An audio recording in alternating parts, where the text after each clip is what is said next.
अंतिम चरण में पीएम मोदी के उत्तराखंड दौरे की तैयारियां। उत्तरकाशी के मुखवा हर्षिल पहुंचे सीएम धामी ने किया स्थलीय निरीक्षण, अधिकारियों को दिए दिशा निर्देश।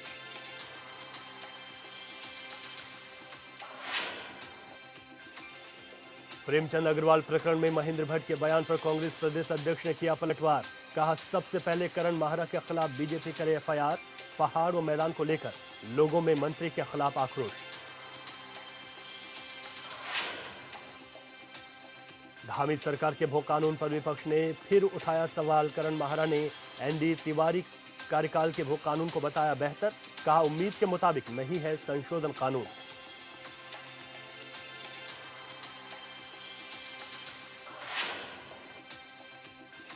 और डोईवाला के लच्छीवाला में महाशिवरात्रि पर भव्य मेले की तैयारी। पुलिस अधिकारियों ने लिया व्यवस्थाओं का जायजा। हजारों की संख्या में जुटती है भीड़।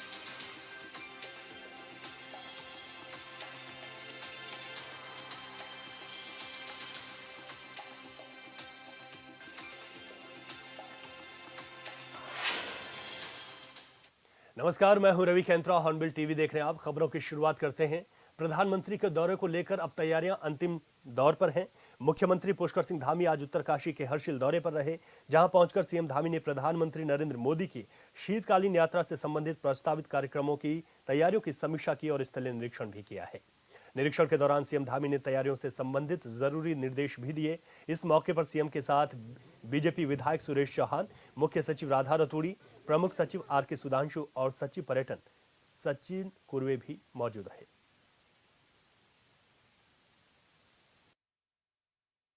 उसके बाद माणा गए थे। माणा जाने वालों की संख्या बड़े स्तर पर पड़ी। इन्वेस्टर्स मीट में आदरणीय प्रधानमंत्री जी आए। हमारे राज्य के अंदर 3.5 लाख करोड़ से भी ज़्यादा के एमओयू हुए और लगभग 80,000 करोड़ से ज़्यादा की ग्राउंडिंग शुरू हो गई है। आदरणीय प्रधानमंत्री जी आदि कैलाश आए। आदि कैलाश में आने वालों की संख्या बढ़ गई। आदरणीय प्रधानमंत्री जी ने खेलों का शुभारंभ किया। पूरे देश के अंदर उत्तराखंड एक खेल गतिविधियों के बड़े केंद्र के रूप में और देवभूमि, वीरभूमि और खेल भूमि के रूप में भी आगे बढ़ रहा है। हमारा स्थान 38वें राष्ट्रीय खेलों में 7वें स्थान पर आया। 37वें राष्ट्रीय खेलों में हम 25वें स्थान पर थे। अब आदरणीय प्रधानमंत्री जी मुखवा आएंगे, माँ गंगा के धाम पर आएंगे, तो निश्चित रूप से हमारे इस यात्रा को पंख लगेंगे। पूरे विश्व में यात्रा जाएगी। श्रद्धालु, तीर्थयात्री, पर्यटक बड़ी संख्या में आएंगे। ये हमारे राज्य की समृद्धि में बहुत बड़ा इसका योगदान होने वाला है। हम आदरणीय प्रधानमंत्री जी का देवभूमि उत्तराखंड आगमन पर हमेशा की तरह हमारे उत्तराखंड के लोग उनको अपने परिवार का मानते हैं। उनके स्वागत के लिए तैयार है। पूरा उत्तराखंड तैयार है, पूरा मुखवा तैयार है, हर्षिल तैयार है। प्रधानमंत्री नरेंद्र मोदी के उत्तराखंड आगमन को लेकर बीजेपी ने तैयारियां पूरी कर दी हैं। भारतीय जनता पार्टी का कहना है कि तैयारियां पूरी कर दी गई हैं। बीजेपी प्रदेश प्रवक्ता हनी पाठक ने कहा, उत्तराखंड के मुख्यमंत्री पुष्कर सिंह धामी ने शीतकालीन यात्रा की शुरुआत की है, जिसको बढ़ावा देने के लिए हर संभव प्रयास किए जा रहे हैं। उन्होंने कहा कि पीएम पहले भी कह चुके हैं कि 21वीं सदी का तीसरा दशक उत्तराखंड का होगा। पीएम मोदी के आने से शीतकालीन यात्रा को और बढ़ावा मिलेगा। शीतकालीन यात्रा का यहाँ पर खूब अच्छा प्रचार प्रसार। देखिए, बहुत ही अच्छी उत्तराखंड के लिए ऐतिहासिक पहल रही हमारे यशस्वी मुख्यमंत्री श्री पुष्कर सिंह धामी जी द्वारा कि शीतकालीन यात्रा का यहाँ पर खूब अच्छा प्रचार प्रसार किया गया। बहुत अच्छी उत्तराखंड में शीतकालीन यात्रा के दौरान व्यवस्था करी गई और हमेशा से हमारे जो प्रधानमंत्री हैं श्री नरेंद्र मोदी जी, जो हमेशा उत्तराखंड से उनका एक विशेष लगाव देखने को मिलता है। उन्होंने यहाँ पर एक अपील करी थी वेडिंग डेस्टिनेशन की। उन्होंने ही कहा था कि आने वाला दशक उत्तराखंड का दशक होगा। तो ये सारी चीज़ों को धरातल पर उतारते हुए जिस प्रकार से केदारनाथ का पुनर्निर्माण का कार्य हो और भी अनेकों कार्य जो उत्तराखंड में सौगातें हमारे प्रधानमंत्री जी ने दी है और खेल महाकुंभ का उद्घाटन भी जिस प्रकार से यहाँ पर किया है, उसी प्रकार से जो ये शीतकालीन यात्रा चल रही है उसके लिए भी एक नई ऊर्जा लेकर आएंगे हमारे यहाँ पर प्रधानमंत्री जी और उससे और प्रचार प्रसार होगा उत्तराखंड में शीतकालीन यात्रा का। इससे टूरिज्म पर भी बहुत अच्छा हमारे असर पड़ेगा। तो इसका बहुत ही अच्छा प्रभाव हमारे उत्तराखंड में देखने को मिलेगा और जनता, कार्यकर्ता, हमारी पूरी उत्तराखंड की जनता उनके आगमन को लेकर बहुत ही ज्यादा उत्साहित और प्रफुल्लित है। संसदीय कार्य मंत्री प्रेमचंद अग्रवाल के पहाड़ को लेकर दिए गए बयान पर बीजेपी के प्रदेश अध्यक्ष महेंद्र भट्ट ने उन्हें नसीहत और हिदायत दी है, जिस पर कांग्रेस प्रदेश अध्यक्ष करण माहरा ने चुटकी लेते हुए कहा कि वो सिर्फ बुलाकर नसीहत ही देते हैं, कार्रवाई नहीं करते। उन्होंने बीजेपी प्रदेश अध्यक्ष को नसीहत देते हुए कहा कि बीजेपी अपने नेताओं को ठीक करे और अपने गिरेबान में झांक कर देखे, वरना जनता उनको ठीक कर देगी।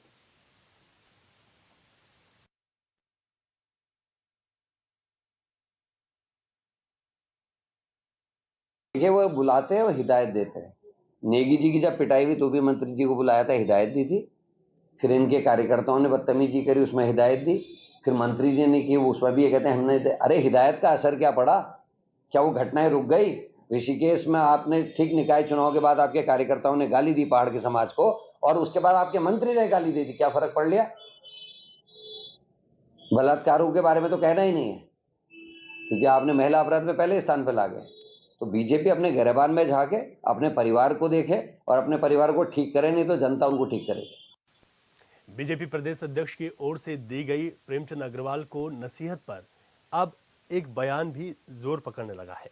उन्होंने दरअसल मीडिया में एक बयान दिया था, जिस बयान में उन्होंने कहा था कि पहाड़ और मैदान पर की जा रही टिप्पणी पर मुख्यमंत्री से कार्रवाई की मांग करते हैं। इसी को लेकर कांग्रेस प्रदेश अध्यक्ष करण माहरा ने कहा कि सबसे पहले मैंने वीडियो डाला था और पूरे प्रदेश में बीजेपी सरकार के पुतले फुकवाए थे, इसलिए सबसे पहले मेरे खिलाफ कार्रवाई करें, महेंद्र भट्ट तब और लोगों पर हाथ डालें। उन्होंने कहा कि मैं सबसे पहले अपने आप को सामने ला रहा हूं और महेंद्र भट्ट हमें कमजोर न समझे। साथ ही उन्होंने कहा कि आपने मंत्री और कार्यकर्ता पहाड़ के लोगों को गाली देंगे, लोगों को पीटेंगे और कांग्रेस चुप रहेगी, इस गलतफहमी में न रहें।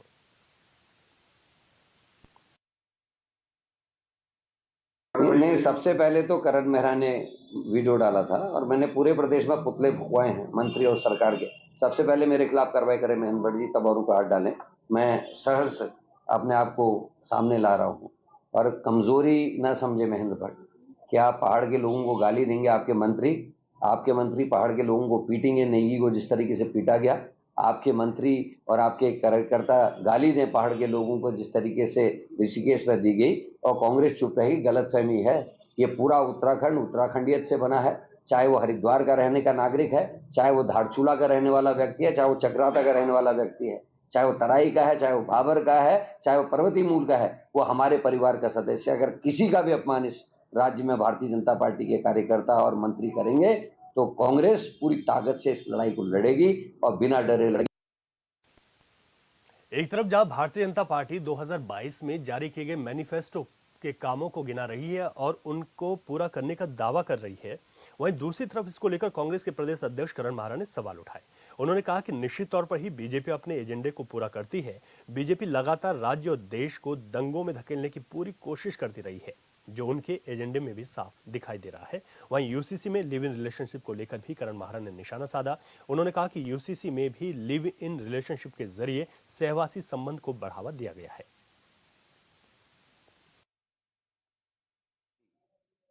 भू माफिया, बीजेपी अपने सारे एजेंडे को पूरा करती है, राज्य और देश को दंगों में धकेलने की पूरी कोशिश लगातार करती रही है और उनके एजेंडे भी साफ दिखाई देते हैं। यूसीसी का उन्होंने लागू किया और लिव इन रिलेशनशिप, सहवासी संबंधों को बढ़ावा दिया है, पॉलीगैमी इससे बढ़ेगी, ये सब जानते हैं। और भू कानून में भी ऐसा भू कानून बनाया कि उनके जो हितैषी भू माफिया उनको मदद हो रही है, और वो एजेंडा भी उनका पूरा हो गया जिसमें खनन को बढ़ाने की बात थी, और उन्हीं के पूर्व मुख्यमंत्री और उनके सांसद जो हरिद्वार के, उनको इस मामले को लोकसभा में उठाना पड़ा। तो निश्चित ही वो अपने सारे एजेंडों में पास करें। बेटी बचाओ बेटी पढ़ाओ में उन्होंने पूरा किया है। संतरेसा में 14 साल की लड़की मरी है, उसका मुख्य आरोपी बीजेपी के ओबीसी सेल का सदस्य है। 2 इनके मंडल अध्यक्ष चंपावत और सल्ट अभी जमानत में बाहर हैं। दुख संघ के चेयरमैन जेल में मीटिंगें कर रहे हैं, और हमारी जो भंडारी है बेटी, उसके मामले में इनके मंत्री जी के बेटे जेल काट रहे हैं। तो उनके सारे एजेंडे मैं देख रहा हूँ वो पूरे हो रहे हैं। भूवैकुंठ नगरी बद्रीनाथ धाम में पश्चिमी विक्षोभ के सक्रिय होने से हुई बर्फबारी के बाद अब बॉर्डर रोड ऑर्गेनाइजेशन का युद्ध स्तर पर काम जारी है। बीआरओ के अधिकारियों ने हनुमान चट्टी से लेकर बद्रीनाथ धाम तक के सड़क मार्ग से बर्फ हटाने का काम पूरा कर लिया है। बता दें कि बर्फबारी के चलते हनुमान चट्टी से आगे बद्रीनाथ धाम तक हाईवे बाधित हो गया था, जिसके बाद बीआरओ ने मोर्चा संभालते हुए बर्फ हटाने का काम शुरू किया, लेकिन अभी भी चारों तरफ बर्फ की सफेद चादर बिछी हुई है। तो आपको बता दें कि बद्रीनाथ धाम में बर्फबारी हुई है। बीआरओ के जवानों ने यहां पर मोर्चा संभाल लिया है। हनुमान चट्टी से बद्रीनाथ तक की बर्फ साफ की गई है, लेकिन आसपास के अगर इलाकों में देखें, पहाड़ियों पर देखें, तो बर्फ की सफ़ेद चादर यहां पर उड़ी हुई है और अच्छी बर्फबारी इस बार यहां पर देखने को मिली है। हालांकि जो बीआरओ है उनकी ओर से यहां पर पूरी तरीके से मोर्चा संभाला हुआ है ताकि इन रास्तों को यहां पर साफ किया जा सके। तो आपको बताते चलें कि अब आने वाले वक्त में चार धाम यात्रा के कपाट खुलने हैं। इससे पहले ये तैयारियां की जा रही हैं। रानीखेत में कैंट प्रशासन, पुलिस प्रशासन, परिवहन विभाग और स्थानीय प्रशासन ने सदर बाजार में जाम की स्थिति और अतिक्रमण को लेकर संयुक्त रूप से अभियान चलाया। जहां परिवहन विभाग ने बाजार में बेतरतीब खड़े वाहन, नो पार्किंग जोन और सफेद पट्टी से बाहर खड़े वाहनों के नंबर नोट कर चालान काटे हैं, तो वहीं कैंट प्रशासन ने दुकानदारों को सफेद पट्टी से बाहर सामान नहीं लगाने के भी निर्देश दिए। साथ ही अगली बार सामान अगर बाहर मिला तो उचित कार्रवाई की चेतावनी भी यहां पर दी गई है।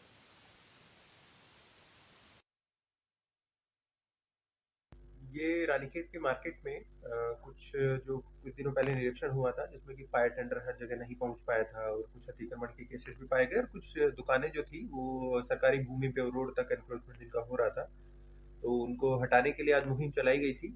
तो उसी की तहत एक्शन लेते हुए स्टेट गवर्नमेंट के साथ और जो कैंट प्रशासन ने जो मार्केट में सारी फड़ को हटाने का और अतिक्रमण को हटाने का आज अभियान चलाया गया था। तो इसमें पुलिस प्रशासन की और आरटीओ की भी हेल्प थी, तो सबने मिलकर आज मार्केट में काफी फड़ वगैरह हटवाए।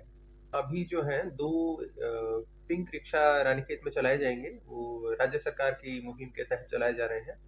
उनको अभी खड़ा करने के लिए रोडवेज स्टैंड पे जगह जो है निश्चित की गई। जी, हमारी ये कुछ समय से विगत समय से ये रानीखेत में जो हमारे सदर बाजार है उसमें जाम की समस्या बहुत प्रबल हो गई थी। तो इसी क्रम में हमारा यह प्रयास रहेगा कि इस जाम की समस्या से निजात दिलाने के लिए लगातार यहाँ पे चेकिंग और ये अभियान चलता रहेगा, ताकि रोड अतिक्रमण मुक्त रहे, गाड़ियाँ बहुत आसानी से सुगमता से आ जा सके। और इसी प्रकार हमारा जो है ई रिक्शा भी इस जाम से निजात दिलाने के लिए प्रस्तावित है, जो कि हमारी पूरी संभावना है कि अगले हफ्ते जो है इसका अनावरण कर दिया जाएगा, जिससे रानीखेत की जनता को भी बहुत सहूलियत होगी। और इस प्रकार हम फिर मार्केट में थोड़ी सख्ती भी बरतेंगे कि लोग जो है ई रिक्शा का इस्तेमाल करें तथा अपने प्राइवेट वाहनों को मार्केट से दूर रखें।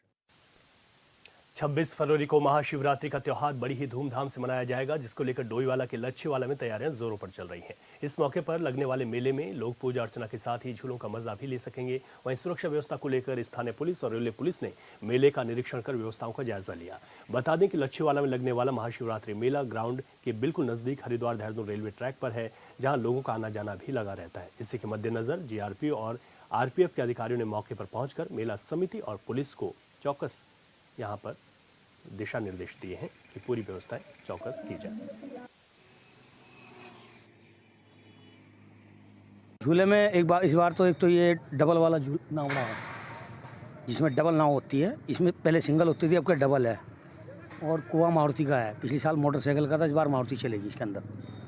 और बच्चों के भी अच्छे आइटम है, फैंसी आइटम है। झूला तो वही नॉर्मल है। देखो जी, हमारे टिकट तो वही पिछले साल वाले चल रहे हैं, लेकिन तेल के रेट भी बढ़ गए हैं, गाड़ी के रेट भी बढ़ गए हैं। हम तो उसी रेसों पे चला रहे हैं जो पिछले साल चलाए थे, उसी रेसों पे चल रहा है हमारा तो। लेकिन हर चीज़ के दाम बढ़ गए हैं। जी खुद हमारे इंजीनियर हैं, हमारे लड़के हैं, खुद चेकिंग करते हैं, सारा काम खुद देखते हैं। हम लोग खुद देखते हैं। मैं मालिक हूँ इन झूलों का, मैं खुद देखता हूँ काम को, सारा चेक करता हूँ, अपने हाथ से टाइट फिटिंग सब देखता हूँ। टेस्ट करने के बाद ही चालू करते हैं।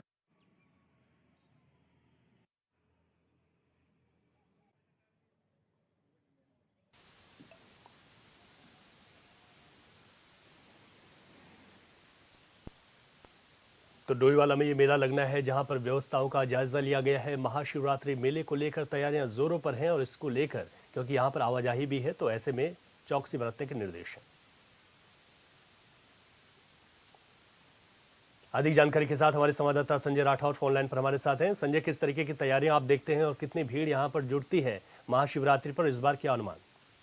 जी, मैं आपको बता दूं, लच्छीवाला में लगने वाला मेला लच्छेश्वर महादेव के नाम से प्राचीन मंदिर है और यहाँ पर महाशिवरात्रि का मेला बहुत जोरों शोरों से मनाया जाता है और यहाँ पर झूले और सुरक्षा व्यवस्था भी चाक चौबंद है। अभी थोड़ी देर पहले ही पुलिस ने यहाँ का जायजा लिया और मंदिर समिति के अध्यक्ष को भी कहा कि सुरक्षा का पूरा इंतजाम अपने स्तर से देखें और पुलिस रहेगी और जीआरपी के जवान भी वहाँ पे साथ में रहेंगे, क्योंकि जहाँ मेला ग्राउंड है उसके बिल्कुल बगल में देहरादून हरिद्वार रेलवे ट्रैक है, तो कोई अनहोनी ना हो तो जीआरपी वहाँ पे तैनात रहेगी। ठीक है संजय, बहुत शुक्रिया आपका जानकारी के लिए। आगे बढ़ते हैं। अपने देश में किसी भी चुनाव की एक प्रक्रिया है और निर्वाचन आयोग उसी प्रक्रिया के तहत चुनाव को संपन्न कराने का दावा करता है। हालांकि इसे लेकर कई सवाल उठते हैं।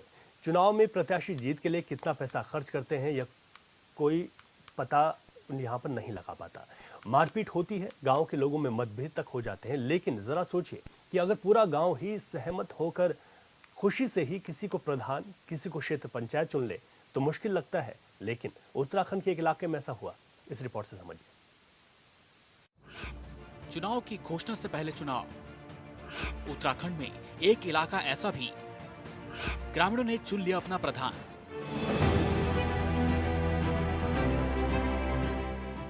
अपने देश में हर साल किसी न किसी हिस्से में चुनाव होते हैं और इस चुनाव में पानी की तरह पैसा बहाया जाता है।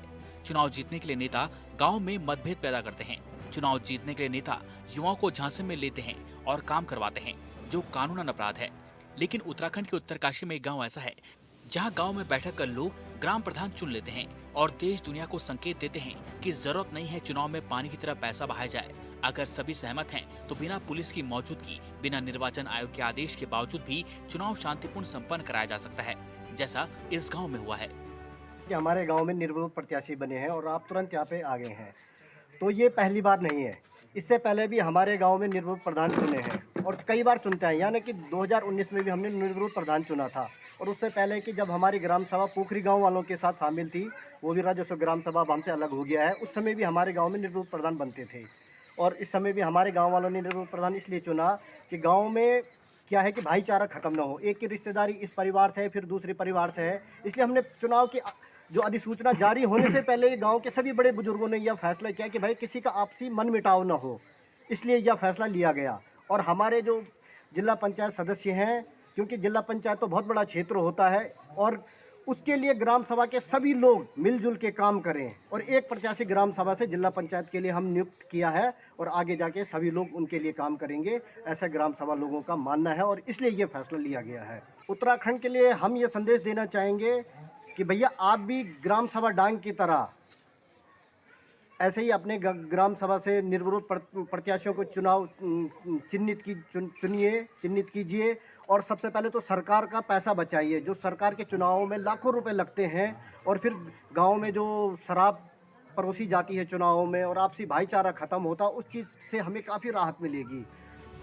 भटवाड़ी ब्लॉक के डांग गांव की कहानी। बैठक में सहमति से ही प्रधान का चुनाव। दूसरे को संदेश देना ग्रामीणों का मकसद। किसी भी प्रदेश में किसी भी चुनाव के लिए निर्वाचन आयोग महीनों पहले से तैयारी शुरू कर देता है। चुनाव के वक्त व्यवस्था के नाम पर करोड़ों रुपए का बजट खर्च किया जाता है। पुलिस कर्मियों की तैनाती की जाती है। नेता जनता से बड़े बड़े वादे करते हैं, लेकिन इन वादों से दूर उत्तरकाशी के भटवाड़ी ब्लॉक के डांग गांव की कहानी देश दुनिया से एकदम अलग है। यहाँ न तो निर्वाचन आयोग का आदेश था और न ही पुलिस कर्मियों की तैनाती और न ही नेताओं की बड़ी बड़ी बातें। एक जगह पर गांव के लोग जमा हुए और चर्चा के बाद गांव के ही किसी एक व्यक्ति को ग्राम प्रधान तो किसी को क्षेत्र पंचायत निर्विरोध घोषित किया गया। ग्राम पंचायत डांग ने जो निर्णय लिया है, निर्विरोध प्रधान क्षेत्र पंचायत की जो प्रक्रिया और चुने गए हैं, इससे तो मैं धन्यवाद करता हूं ग्राम सभा का, अपने बुजुर्गों का और समस्त क्षेत्रवासियों को ये संदेश देना चाहता हूं, पूरे जनपद वासियों को ये क्षेत्र संदेश देना चाहता हूं कि आप भी इसी पहल को, जो ग्राम सभा डांग ने जो ये पहल की, इस पहल पे उतरिए और अपने ग्राम सभाओं में सभी निर्विरोध प्रधान हो, क्षेत्र पंचायत हो, इनको चुनिए। इससे हमारे क्षेत्र का विकास होगा, क्षेत्र विकसित होगा, आपस में संगठित रहेंगे और ज़रूर इससे हमारा विकास होगा और हम लोगों का तो उद्देश्य है एक क्षेत्र की एक सेवा करना। अभी तक पंचायत चुनाव की नहीं हुई है घोषणा। चुनाव की घोषणा से पहले ग्रामीणों का फैसला। डांग गांव की हो रही है उत्तरकाशी में अब चर्चा। एक तरफ जहां चुनाव को लेकर शहर से लेकर गांव तक दो फाड़ हो जाते हैं, वहीं सीमांत जनपद उत्तरकाशी भटवाड़ी ब्लॉक के डांग गांव में लगातार कई वर्षों से ग्राम प्रधान और क्षेत्र पंचायत सदस्य को निर्विरोध चुना जाता है। हालांकि अभी तक त्रिस्तरीय पंचायत चुनाव की घोषणा नहीं हुई है, मगर सीमांत गांव भटवाड़ी ब्लॉक के अंतर्गत डांग गांव के लोगों ने सरकार के चुनावी खर्चे से बचने के लिए ग्राम प्रधान और क्षेत्र पंचायत निर्विरोध घोषित कर दिया, जिसकी चर्चा पूरे इलाके में हो रही है और लोग डांग की तारीफ कर रहे हैं। सबसे पहले तो आप लोगों को स्वागत है हमारे ग्राम सभा डांग में। मैं तो यही कहना चाहूँगी कि जन जन तक ये संदेश भी जाना चाहिए कि हमारे गांव में जो निर्विरोध जो प्रधान पद हेतु और क्षेत्र पंचायत पद हेतु जो चुने गए हैं, तो ये हमारे गांव का जो आपसी प्यार प्रेम है और भाईचारा है, ये हमारे गांव का है। और यही संदेश जन जन तक जाना चाहिए। चुनावी खर्चा बचाना सबकी जिम्मेदारी। एकता से ही ग्रामीण क्षेत्रों में विकास संभव। परिवार की तरह रहते हैं डांग के ग्रामीण। ग्रामीणों का मानना है कि चुनाव में जो खर्चा होता है उसको बचाने का कर्तव्य हम सभी लोगों का है। सरकार जो खर्चा चुनाव में करती है, उस खर्चे को ग्रामीण क्षेत्रों में विकास कार्यों पर खर्च किया जाएगा, तो उससे ग्रामीण इलाकों की तस्वीरें बदल जाएंगी। उत्तरकाशी के इस गांव के लोगों की हर तरफ तारीफ हो रही है और लोगों का कहना है कि इस तरह से समाज को बचाने की पहल हर गांव करने लगे तो गांव का सर्वांगीण विकास होना निश्चित है और पूरा गांव एक परिवार की तरह जीवन गुजर बसर कर सकता है। बात करता हूँ अपने गांव वालों का, बुजुर्ग आदमी का, बड़ा दादी दादा सब भाई बहनों का, कि उन लोगों ने मुझे इस लायक समझा कि प्रधान के लिए लायक समझाए। मैं बहुत बहुत धन्यवाद देता हूँ अपने गांव वालों का। विकास अपने गांव में हम विकास करेंगे कि गांव के लिए सबसे पहले हमने तो एक मैदान बनाना है बच्चों के लिए, क्रिकेट मैदान बनाना है, क्योंकि बच्चों के लिए खेल मैदान ही यहाँ पे। दूसरी समस्या हमारे पानी का है। हमारे गांव में पानी की बहुत बड़ी किल्लत होती है। जैसे हमारे खेतों में क्या है, पानी की समस्या बहुत ज़्यादा है। एक हमारे पानी की समस्या, ये हमारी खेती बाड़ी सूखी पड़ी है, अमूल पाइप की जरूरत है और ये बहुत बड़ी समस्या हमारी। चुनाव के वक्त युवाओं को बांटी जाती है शराब। चुनाव के समय की जाती है सिर्फ बड़ी बड़ी बातें। चुनाव के वक्त युवाओं को दिया जाता है लालच। डांग गांव की महिलाएं बताती हैं कि चुनाव के समय में युवाओं को फ्री में दारू बांटी जाती है, जिससे परिवार में मतभेद हो जाता है। चुनाव के वक्त ज्यादा गांव के युवा शराब के नशे में होते हैं, जिसका समाज पर बड़ा असर पड़ता है। पार्टी के नेता पैसों का लालच देकर अपना काम करवाते हैं, लेकिन चुनाव के बाद ग्रामीणों की समस्या कोई सुनने तक नहीं आता। लिहाजा ये जरूरत है आपसी सहमति से चुनाव हो, ताकि गांव के लोग हमेशा एकजुट रहें। हम सभी गांव वालों, सभी गांव लोग, जनपद, सभी लोगों को ये संदेश देना चाहते हैं कि जो गांव में ये भ्रष्टाचार हो रहा है, दारू की बोतलें हो रही है, ये पैसे खर्चे जा रहे हैं, पार्टियां हो रही है, ये सब चीज़ इतना बड़ा ये भ्रष्टाचार का ये कार्यक्रम मनाया जा रहा है, तो ये सब ना करके लोग अपने गांव में, अपने हर जगह में सभी एक को एकत्रित करके, हर आदमी लोग, हर बड़े बड़े युवक लोग सभी एक को निर्णय ले कि हाँ ये प्रधान बनेगा, ये क्षेत्रीय पंचायत। तो इस सभी का संगठन करके सभी पोखरी हो या कहीं भी गांव हो, इस सभी गांव को ये सूचना होनी चाहिए कि जैसे यहाँ बना है, जैसे ये सरकार बनी, वैसे हर गाँव में ये सुविधा होनी चाहिए। जिस प्रकार से हम लोगों ने निर्विरोधता का ये बेड़ा उठाया है एक किस्म से कि गाँव की एकता बनी रहे। गाँव में कई किस्म के उसमें मन मिटाव भी हो जाते हैं बाद में जीत हार वालों के साथ में, और गवर्नमेंट का भी ये जो खर्चे हैं चुनाव के, ये हम चाहते हैं कि इसी प्रकार से लोग भी निर्विरोध की प्रक्रिया बनाएं, ताकि सरकार का भी पैसा बचे और गांव के लोगों की भी एकता बनी रहे। आपसी सहमति से चुनाव कराना कितना सही? क्या डांग गांव के ग्रामीणों से सीखने की है जरूरत? सहमति से चुनाव, नेताओं के गाल पर तमाचा। देश में चुनाव की एक प्रक्रिया है, लेकिन डांग गांव के लोगों की सोच आज के दौर में दूसरी है। एक तरफ से चुनाव को कराने को लेकर ग्रामीणों की सोच यह है कि किसी पद के लिए गांव में आपसी मतभेद ना हो, ताकि बाद में इसका असर गांव पर पड़े। और इसमें कोई शक नहीं कि इस गांव की तरफ से अन्य गांव के लोग भी इस पर विचार करें, तो आने वाले दिनों में किसी भी गांव में चुनाव के वक्त न तो लड़ाई होगी और न गांव के लोग नेताओं के झांसे में आएंगे। खुद से चुनाव की प्रक्रिया को संपन्न कराना कहाँ तक सही है और इसमें गलत क्या है, यह चर्चा का विषय हो सकता है। लेकिन इन ग्रामीणों ने जो किया वह समाज के लिए प्रेरणा है, जिस पर विचार करने की जरूरत है। उत्तरकाशी से हॉर्नबिल टीवी के लिए दीपक नौटियाल की रिपोर्ट। और इस बुलेटिन में अभी के लिए इतना ही। खबरों से अपडेट रहे और देखते रहे हॉर्नबिल टीवी। इजाजत दीजिए, नमस्कार।